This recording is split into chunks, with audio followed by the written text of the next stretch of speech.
content? Il y a l'Union Européenne qui renouvelle pas les stocks. Oui, l'Union Européenne, elle a décidé de ne pas renouveler les commandes d'AstraZeneca. Tout de suite, les explications de notre leader suprême. Nous avons maintenant un retour d'expérience, et d'ailleurs, nous vaccinons avec ce vaccin en France et en Europe. Il faut continuer de le faire parce qu'il nous aidera à la sortie de crise, mais pour répondre en particulier aux variants, puisque on parle des commandes à venir.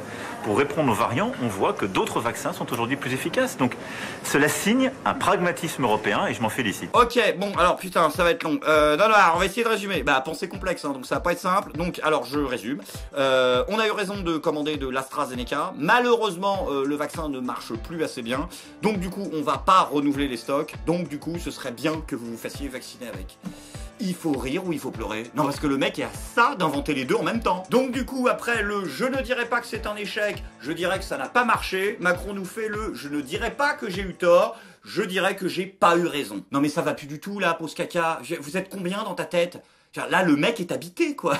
Enfin, non, il est pas habité, il est surpeuplé. Même pas, il est grand remplacé par sa propre connerie. Bon, après, soyez rassurés, peut-être que notre leader suprême est nul à chier concernant les vaccins, mais concernant la vaccination, c'est autre chose. Ah, je sais, c'est compliqué. À partir de mercredi 12, vous pourrez regarder la veille sur le site Doctolib les doses qui sont disponibles. Et cela, quel que soit votre âge. Ah, bah ça c'est une bonne nouvelle. On pourra regarder. On n'y aura pas accès, mais on pourra regarder qu'on n'y a pas accès. Voilà. Macron vient d'inventer le lèche-vitrine vaccinal. Si l'Europe avait été très vite sur les vaccins au début, en étant, entre guillemets, nationaliste. Comment ça, nationaliste? C'est quoi? Bah non, il n'y a pas de nationaliste. C'est l'Union Européenne. C'est la nation européenne. Magnifique aveu. Pourquoi on a été plus lent que d'autres? Parce qu'on a tout de suite été ouvert. C'est ça la réalité. Et sur les 400 millions de vaccins produits par l'Europe depuis le début de la crise, nous en avons exporté 200 millions. Quand on a comparé les Britanniques et l'Europe en disant « Regardez, les Britanniques, ils vont beaucoup plus vite », c'est parce que nous étions ouverts et que nous n'avons pas procédé comme les Américains. Oh là là, mais non, mais j'ai mal au crâne. Non, attends, qu'est-ce qu'il raconte? Regardez les Britanniques, ils ont produit plus vite, et on n'a pas fait comme les Américains.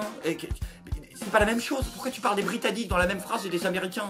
C'est pas le même pays, putain. Non mais qu'est-ce qu'il raconte l'autre? Je sais que Bobonne elle est prof de français au départ, mais je veux dire un petit cours d'histoire géo, tranquille le chat, entre 2 leçons de grammaire et 2 leçons d'éducation physique et sportive, ce sera pas du luxe. Voilà, je dis ça, je dis rien. Donc, on peut nous reprocher ou la lenteur ou l'égoïsme, mais pas les deux à la fois. Ah d'accord. Ah, donc le mec nous dit maintenant ce qu'on a le droit de lui reprocher. Il est marrant. Nous avons été plus lents parce que nous avons été plus ouverts. Ça ne veut rien dire. Mais nous avons été plus généreux que tous les autres réunis. Ah, c'est pour ça. C'est parce qu'on a le cœur sur la main qu'on a crevé. C'est vrai, si t'enlèves le cœur, tu meurs. Donc du coup, c'est putain, d'accord. Donc en fait, c'est parce qu'on a été trop sympa avec les Anglais que... Il est en train de nous dire quoi là? Qu'il nous a fait un reboot de Messieurs les Anglais, tirez les premiers? Après, il a raison, hein, mais c'est ça le problème avec les banquiers de chez Rothschild. Ils sont trop généreux, ils sont trop altruistes. Mais du coup, Poscaca, est-ce que cet argument marche pour d'autres trucs? Bah, vu que t'es dans la banque, justement, admettons, par exemple, je décide de passer une grosse somme d'argent à de vagues potes éloignés. Bon, ensuite, je suis à découvert. Est-ce que je peux aller voir mon banquier et lui dire « Ah oui, mais je suis désolé, j'ai été trop généreux. » Voilà, ça marche ou pas? Et au niveau des impôts, est-ce que ça marche aussi? Donc du coup, c'est quoi la prochaine étape? Tu vas arriver, tu vas nous dire « Ah oui, et pour les masques, c'est exactement pareil. Hein. Ah non, non, non, non, on voulait les embarquer, mais une fois arrivé sur le tarmac, quand on voyait tous ces pauvres Américains comme ça, tout rachétiques, on s'est dit « Allez, prenez-les, prenez-les. » On a été trop généreux. Aucune plaque continentale. Il nous parle des plaques continentales maintenant, le... Putain, il est épidémiologiste et géologue en plus, le mec. C'est une catastrophe pour ce caca. Parce que vous pouvez pas raisonner en termes d'État-nation, il y en a plus, c'est une catastrophe. Vous pouvez pas raisonner à l'échelle des grandes fédérations politiques, genre Union Européenne, puisque là aussi c'est une catastrophe. Donc l'autre, maintenant, il est obligé de raisonner en plaques continentales. Nous sommes de loin ceux qui avons le plus exporté de doses produites sur notre continent. Ah, bah voilà, là c'est clair. On a perdu parce qu'on était les meilleurs.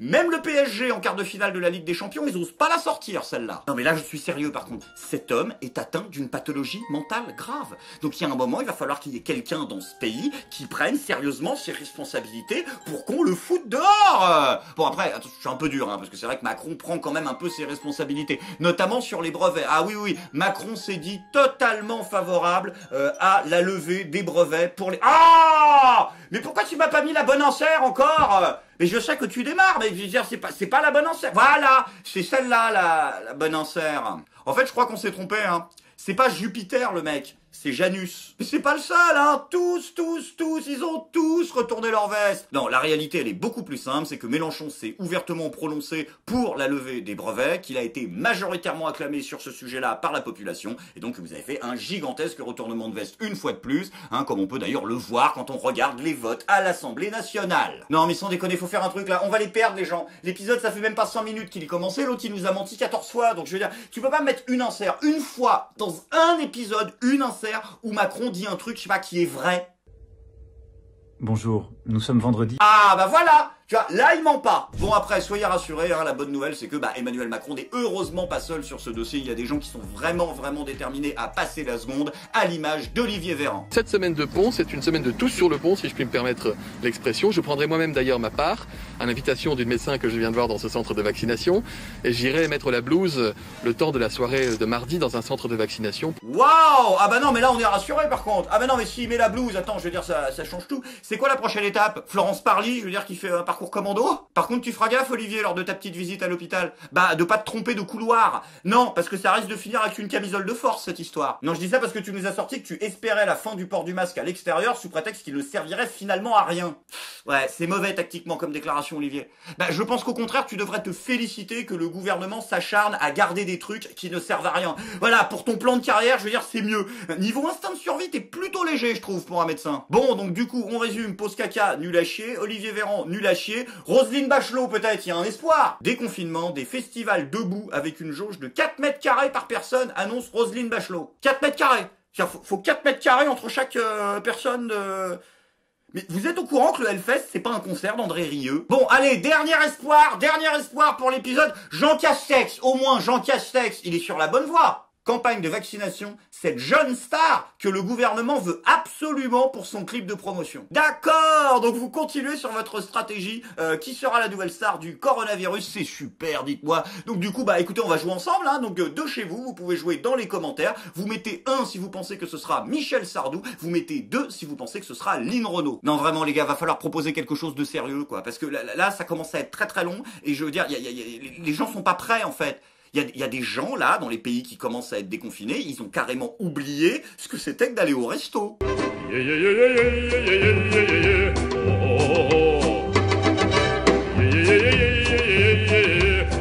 Après, malheureusement, la mauvaise nouvelle cette semaine, c'est que face à la légère incompétence gouvernementale, certains dans la société civile décident de ne pas jouer le jeu, vraiment de laisser les gens crever comme ça, comme des merdes, à l'image des anesthésistes qui ont décidé pitoyablement, au pire moment des heures de notre histoire, de se mettre en grève. Ah bravo les anesthésistes, comme ça on pense qu'à sa gueule, c'est ça? Vous savez quoi? On fera sans vous. Il y a plein d'autres méthodes alternatives pour endormir les gens. Il y a l'acupuncture, les discours de Jean Castex. Sans transition les amis, c'est maintenant le moment de la bonne nouvelle du jour. Alors que les anesthésistes abandonnent pitoyablement le navire, alors que la crise sanitaire bat son plein, alors que les Français sont de plus en plus déprimés, il reste heureusement des gens dignes, des gens intègres qui vivent chaque jour la misère et la souffrance au quotidien et qui ont au moins la dignité de garder cela pour eux, à l'image de Luc Ferry. Les gens me disent « Ah, mais vous avez, vous, quand même, votre retraite de ministre. » Mais il n'y a rien du tout. Non seulement on n'a pas de retraite de ministre, mais quand on est ministre, on cotise soi-même. Voilà, donc j'ai zéro. J'ai juste ma retraite financièrement, vous êtes comment, Luc Ferry, j'ai ma retraite de professeur d'université qui doit être de 3 000 €. Donc 3 000 € pour votre retraite. Et puis par ailleurs, j'ai mes droits d'auteur, c'est tout. Ouais. D'accord, ok. Donc gagner 3 000 € de retraite. Oui, je dois avoir, peut-être 3 200. Je dois avoir aussi une retraite du Conseil économique et social, parce que je ne veux pas dire de bêtises, qui doit être de 800 € aussi. Il vous faut combien pour vivre, Luc Ferry? Il me faut beaucoup plus que ça, parce que j'ai des filles qui sont encore jeunes. J'ai 2 filles qui ont 20 et 21 ans. Et qui Avec 3 000 € de retraite, vous n'arrivez pas à vivre? Ah non, je fais évidemment pas. Oh là là là là là là. Putain, quelle dignité. quelle dignité, quelle souffrance surtout, hein. On n'est pas loin des 1000 $, dis donc quand même là, hein.